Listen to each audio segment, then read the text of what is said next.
Hey there, welcome to this channel Teach Well Education, जहां हम basically बात करते हैं कि आपको एक अच्छा टीचर कैसे बनना है या स्कूल एजुकेशन या टीचिंग की दुनिया में जो भी ढेर सारी बातें चलती हैं, जो भी ढेर सारे स्किल्स और दुनियादारी की चीजें चलती हैं, उसके बारे में डिस्कशन करते हैं। तो अगर आप नए हैं चैनल पर तो सब्सक्राइब कीजिए, इस वीडियो को लाइक कीजिए और आपको क्या कुछ सीखने को मिला, अगर सही में सीखने को मिला इस वीडियो से तो कमेंट कीजिए।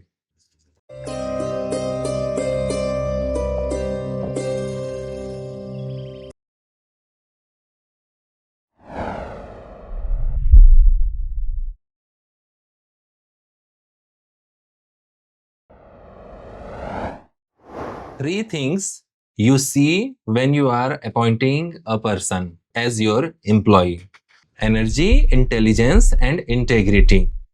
इन 3 बातों का आप बहुत अच्छे से ध्यान रखते हैं जब आप एक एम्प्लॉय बनने के लिए कहीं इंटरव्यू में जाते हैं। और एक एम्प्लॉयर या एक इंटरव्यूअर जो होते हैं वो इन 3 बातों के एक अच्छे कॉम्बिनेशन को देखने की कोशिश करते हैं आप में।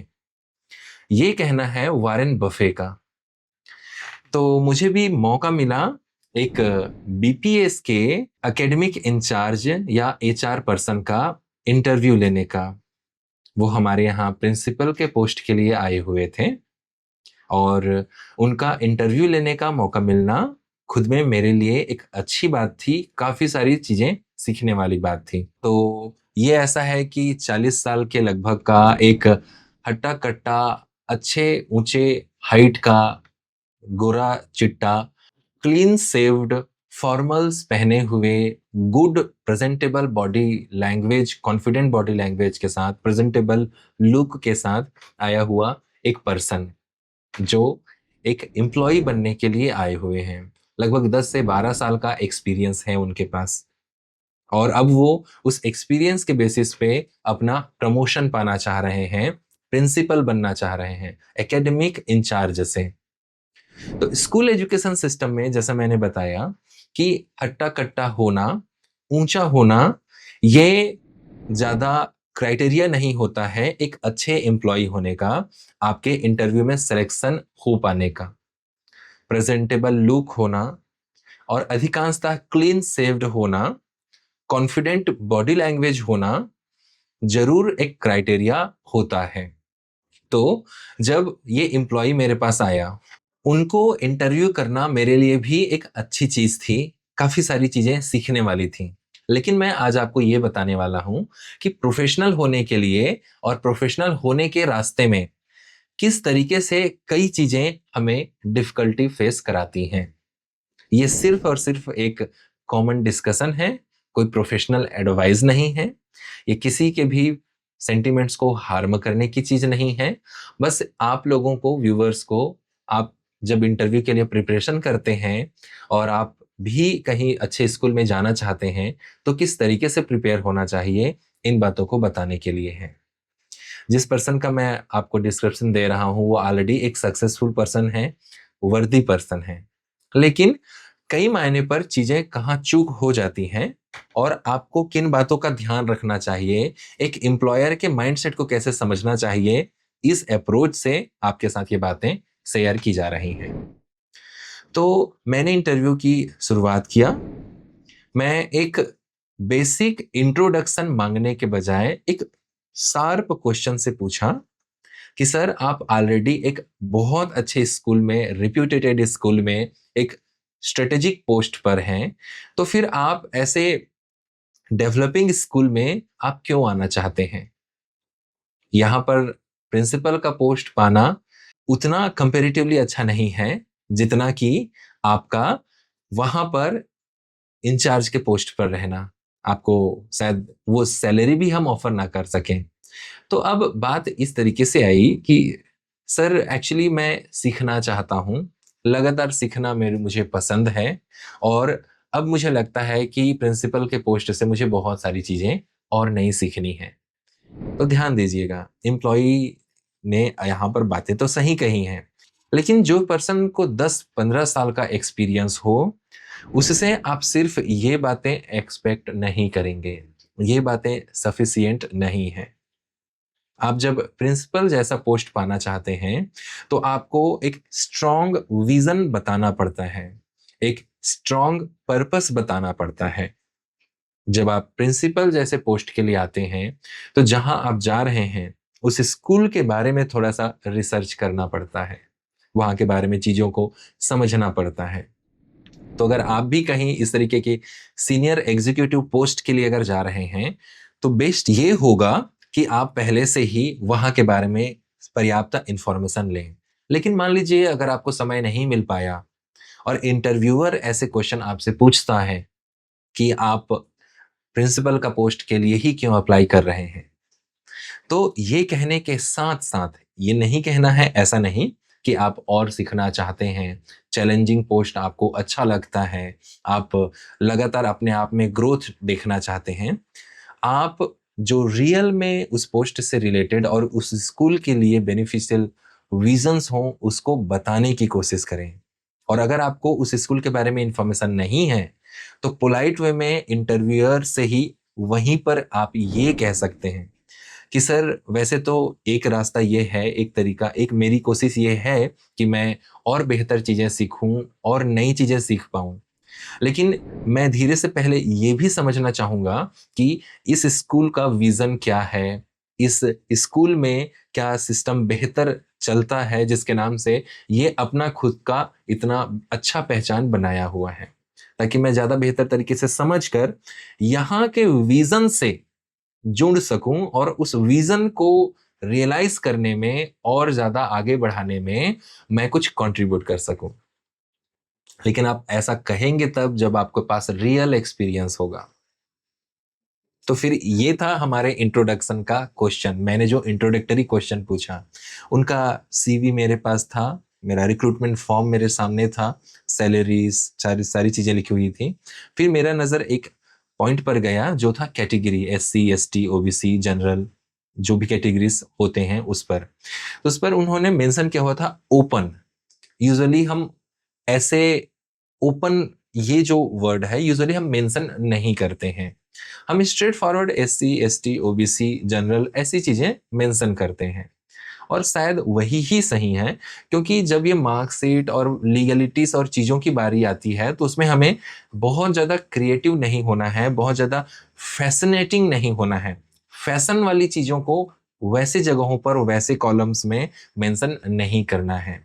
जो ट्रेडिशनल है, जो कन्वेंशनल है, जो ऑलरेडी एक्सेप्टेड स्टैंडर्ड्स हैं उसी को ही चलने देना है। तो फिर इसके बाद मेन पूछा गया कि आपका डोमेन एक्सपर्टाइज किस चीज में है, या आपका डोमेन सब्जेक्ट क्या है, सब्जेक्ट एक्सपर्टाइज किस चीज में है। तो उन्होंने बताया कि फिजिकल एजुकेशन में है। फिजिकल एजुकेशन में सब्जेक्ट एक्सपर्टाइज अगर आप बता रहे हैं, फिजिकल एजुकेशन जैसे सब्जेक्ट को अगर आप अपना डोमेन बता रहे हैं तो अब आपकी रिस्पॉन्सिबिलिटी बढ़ जाती है। तो सीधे तौर पर मैंने एक क्वेश्चन पूछा कि अच्छा बताइए, इंसान का बॉडी थक जाता है जब दौड़ते हैं या एक्सरसाइज करते हैं या हैवी इंटेंसिव वर्क करते हैं, तो थकान का लैक्टिक एसिड बनने से क्या नाता है। यहाँ पर अब नॉलेज में कमी आना शुरू हो गया। लैक्टिक एसिड और थकान का रिश्ता सही तरीके से जस्टिफाई नहीं किया गया। फिर मैंने कहा कि बॉडी में किस किस तरीके की रेस्पिरेशन होती है, तो उसका भी आंसर सही नहीं आ पाया। फिर बताया गया कि मसल पेन जो हमारे बॉडी में होता है वो बॉडी मास इंडेक्स के कारण होता है।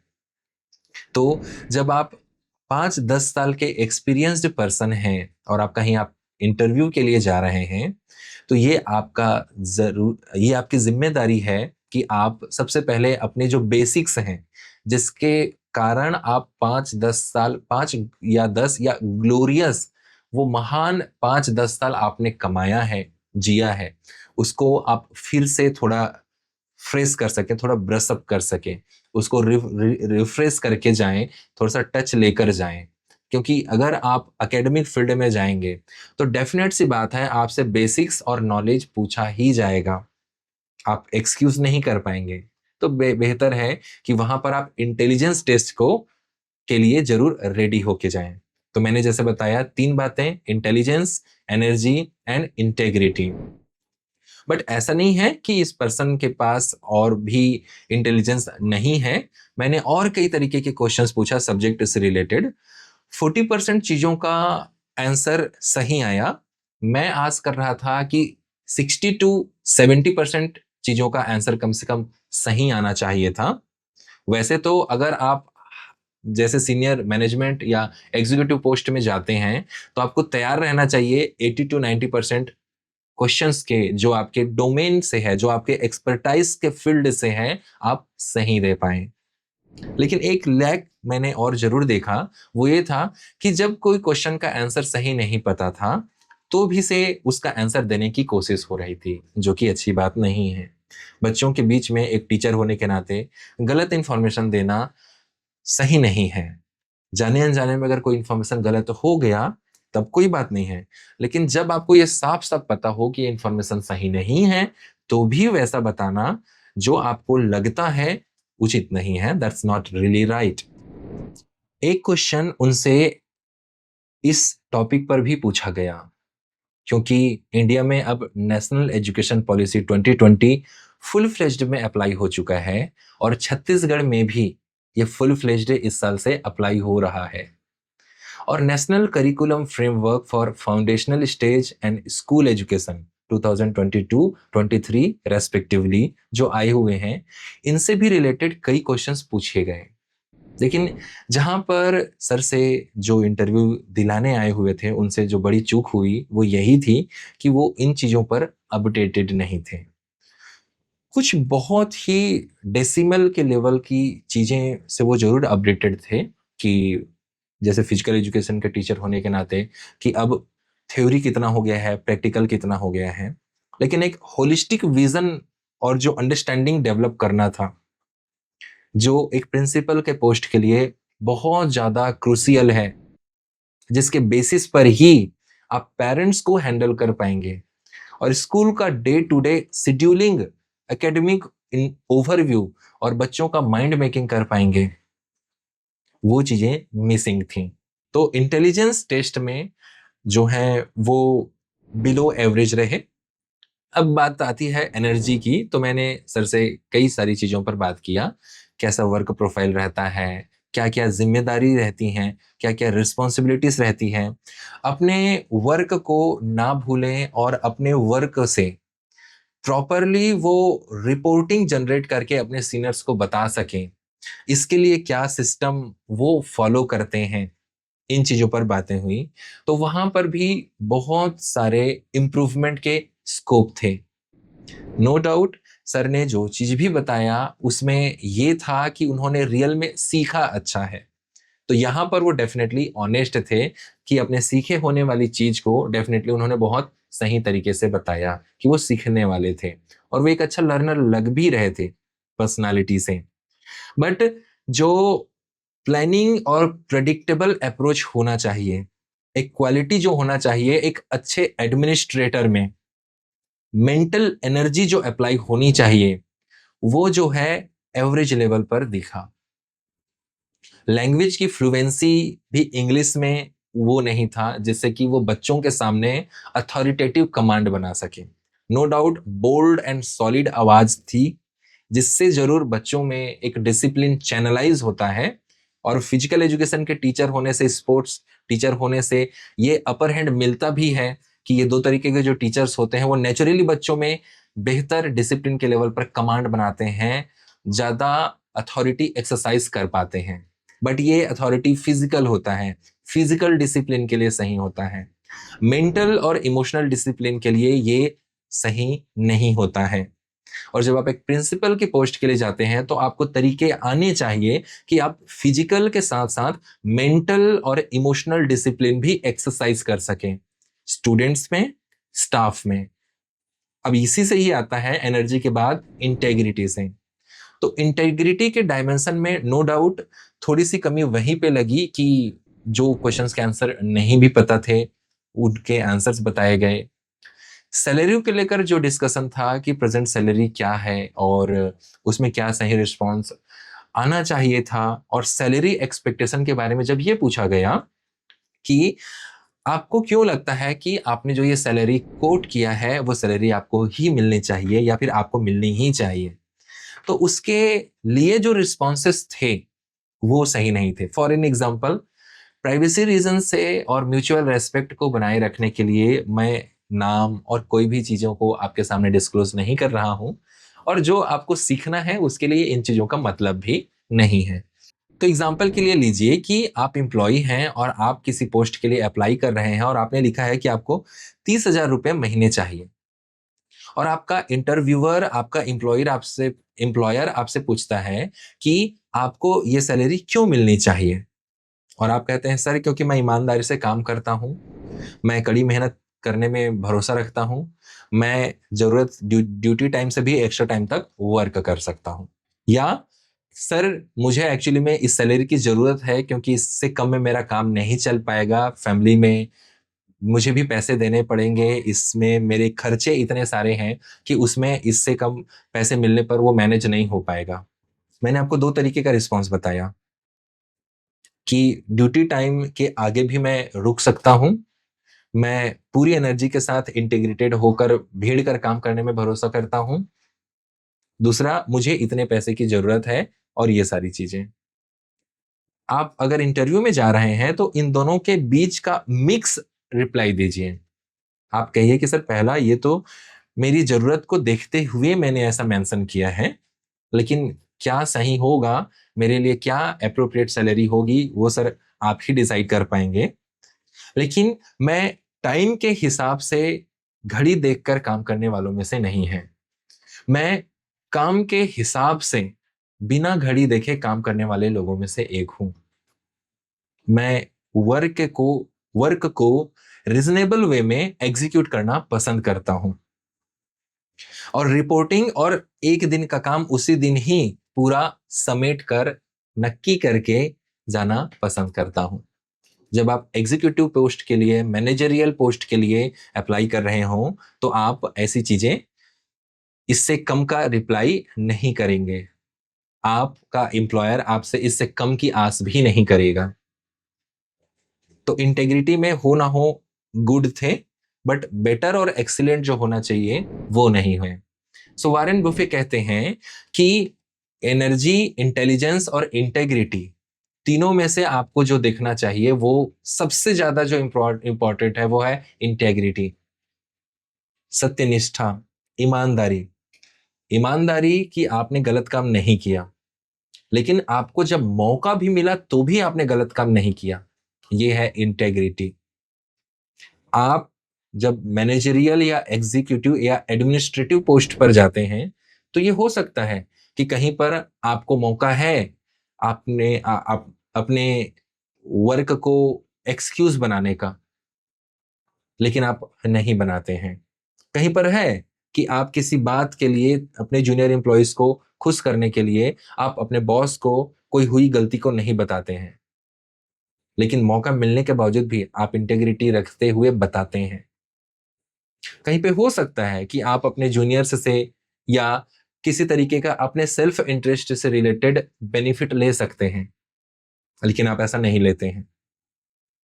छोटी मोटी नोक झोंक और छोटी मोटी खींचतान वर्क में जब आप एक्शन मोड पे आएंगे तो नेचुरली होगा, और ऑलमोस्ट हर एम्प्लॉयर इस बात को समझ कर चलते हैं, अंडरस्टैंडिंग बना कर चलते हैं। लेकिन इस बात को हमें एम्प्लॉयर को इंटरव्यू में जब आप बैठे हैं तो साफ साफ समझाना पड़ता है। जब आप किसी जॉब के लिए इंटरव्यू दे रहे हैं तो अपने व्यवहार से इसे साफ साफ समझाइए। धीरे धीरे जैसे मैं बात कर रहा हूं वैसे वर्ड्स को सही वैल्यू देकर बात कीजिए। थोड़े समय में बहुत सारी चीजें बताने की कोशिश नहीं कीजिए, बहुत सारी चीजें जाहिर करने की कोशिश नहीं कीजिए। और एक इंटरव्यूअर, आप हमेशा याद रखिए कि एक इंटरव्यूअर हमेशा एक्यूरेट आंसर चाहते हैं, वो एवरेज आंसर उससे नीचे चाहते हैं, और गोल मटोल आंसर तो बिल्कुल ही नहीं चाहते हैं। तो अगर आप एक्यूरेट आंसर नहीं दे सकते तो कम से कम आप करेक्ट आंसर दीजिए, और करेक्ट आंसर भी नहीं दे सकते तो कम से कम रियल आंसर दीजिए, लेकिन fake, duplicate and wrong answer कभी नहीं दीजिए। सॉरी सर, इसके बारे में मुझे जानकारी नहीं है सर, या फिर मैं ये चीज नहीं सीख पाया हूं सर, मैं चाहूंगा कि इस चीज के ऊपर मैं थोड़ा सा और एक्सप्लोर करूं, मैं इस चीज के ऊपर और ज्यादा सीखना चाहूंगा सर। ऐसे रिस्पॉन्सेस को रखें। Facial expression confident, reasonable eye contact और इमोशनल एक्सप्रेशन को बहुत कंपोज्ड बनाकर रखें। तो फाइनली बीपीएस के एक एकेडमिक इंचार्ज का इंटरव्यू मैंने जो लिया और उससे जो चीजें मैंने सीखा और जो आप लोगों के साथ आपको सिखाने के लिए शेयर किया, वो बस इतना ही था। Is for the future. Thank you so much for watching this video. इसको सब्सक्राइब जरूर कीजिए चैनल को। इस वीडियो को अगर ठीक लगा कि कुछ फायदा हुआ है तो लाइक जरूर कीजिए। Thank you so much.